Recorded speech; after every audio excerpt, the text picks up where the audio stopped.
Perahan dilarang memasuki lebuh raya. Itu ada bekho kena saman kan. Tu gambar bekho. Bekho kena saman dengan JPJ. Sebab masuk highway. Dia sebenarnya tak boleh. Kena ikut yang lama. Signboard yang warna hijau jangan ikut.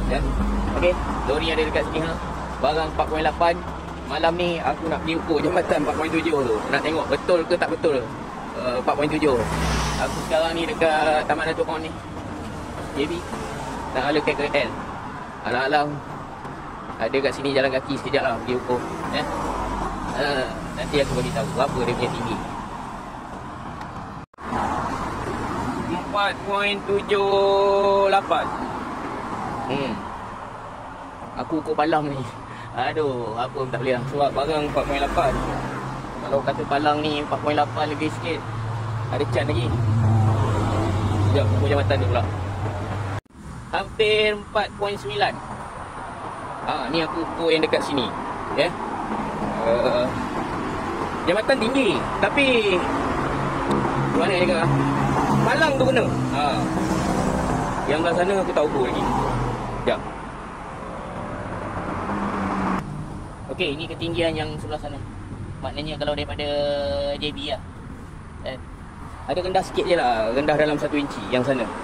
Tapi palang dia yang dekat situ aku tak tahu berapa tinggi. Penting untuk ukur kat sini. Sebab sini antara kawasan yang paling rendah. Sana tinggi. Nanti aku try ukur sana. Tengok berapa kan.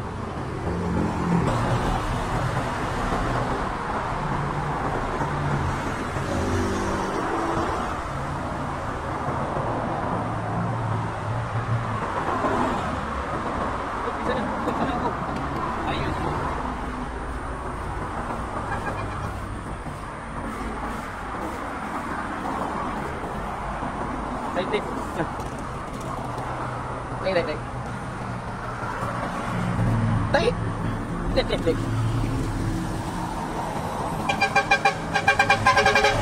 Mantap lah.